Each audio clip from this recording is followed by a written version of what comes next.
Everybody, it's Tara Green here, and we are almost at that big wowza new moon happening tomorrow. This is at 1:47 a.m. on the 20th. It's earlier, of course, 3 hours earlier. It's November the 19th at 11:47 p.m. in Pacific Standard Time, and it's at 6:47 a.m. in Greenwich Mean Time. I'm Agent 129 of the Cosmic Intelligence Agency, so I usually do all of the different time zones. Cosmic Intelligence Agency is based in Melbourne, Australia.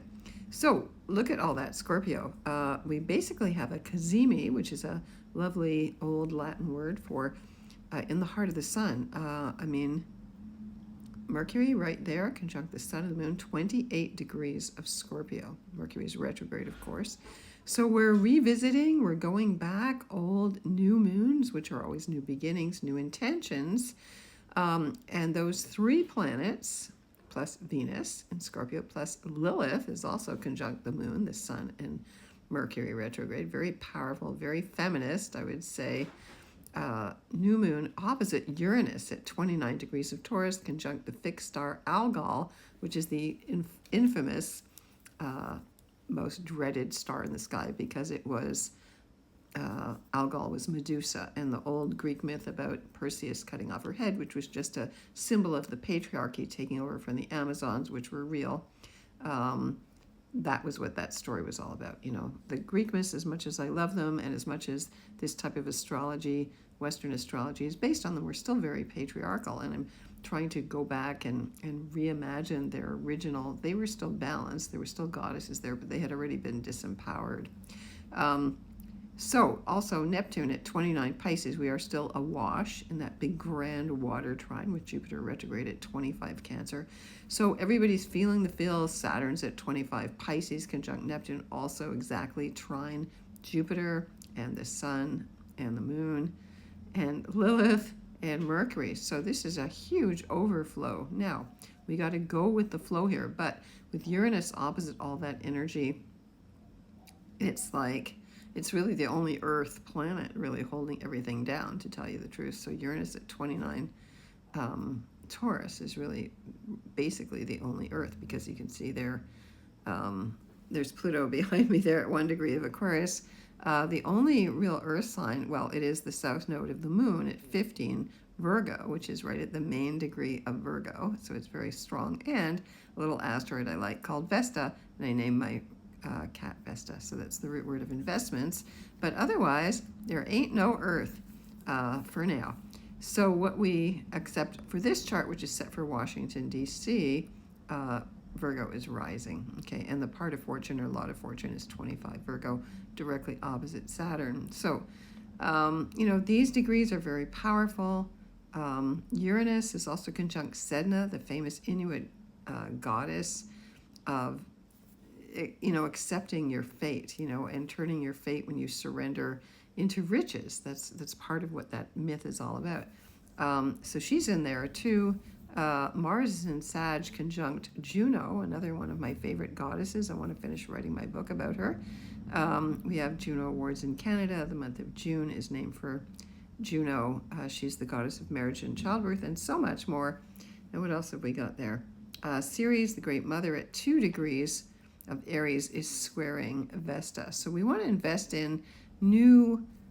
Ceres is the personal goddess of the Great Mother, Mother Earth, Gaia. We want to invest in Gaia in a new way in our what we stand on, what we hold. Uranus is only going to be in Taurus until next year. So this is, Neptune at the last degree of Pisces, very karmic. This is a big karmic cleanup.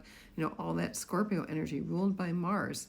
Mars in Sag. Mars is in Sag, conjunct to one of the 4 royal Persian stars, which is the star called Antares, which is also the archangel Oriole.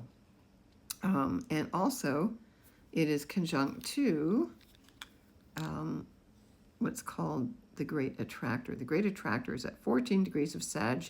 So Mars and Juno are kind of sandwiched on either side of the Great Attractor, 14 degrees of Sag. I love that one, actually.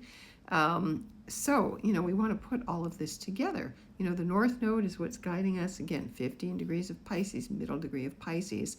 The other thing I noticed is, Uranus and Neptune are sextile each other, right? Uranus and Neptune, that's a very rare sextile. And then Uranus is sextile Jupiter, and those planets each form what's called yods, or fingers of God.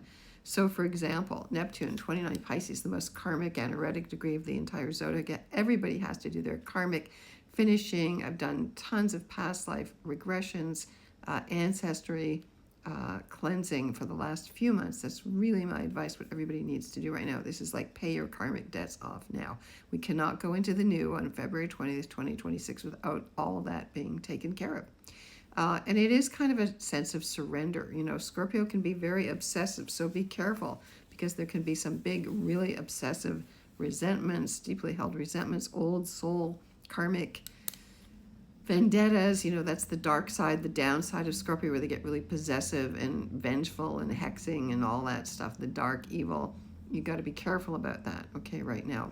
Whatever you put out returns to you 9 times. Excuse me, I'm a bit runny. Returns to you 9 times in terms of white magic, okay? And I'm a white magician, a green witch. You do not curse anybody, okay? Because it just shows you the low level of your consciousness, actually. So the 28th degree is also a Cancer degree in degree theory. And then there's Jupiter exalted in Cancer there.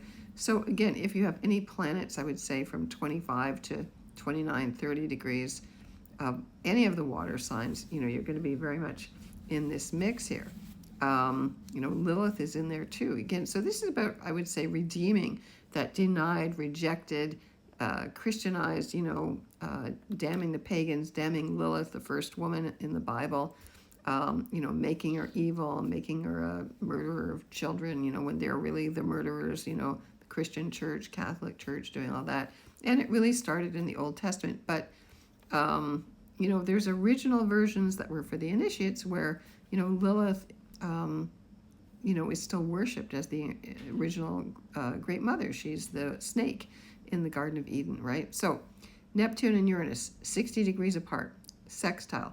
They form what's called a finger of God to 29 degrees, 5 degrees away from both of them, which is Taurus, Gemini, Cancer, Leo, Virgo, Libra.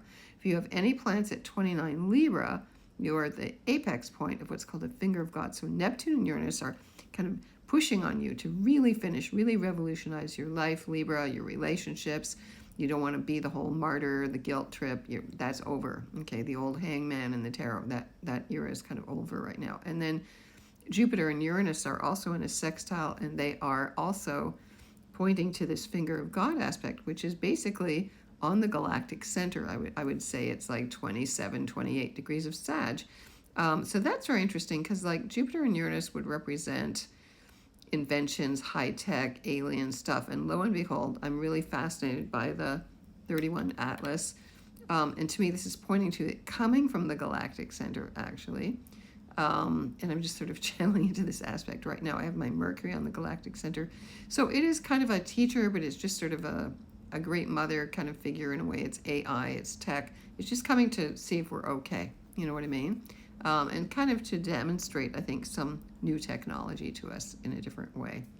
So my advice to you is make new intentions, releasing old guilt, old toxic relationships, you know, really examining yourself. Scorpio is really the deepest sign of transformation. You want to totally drown yourself in a way to rise like a phoenix. So instead of using fire, we want to use water right now. We're going to go into all the fire and air, right? February 20th, 2026. I just wrote a general outline of horoscopes for the year.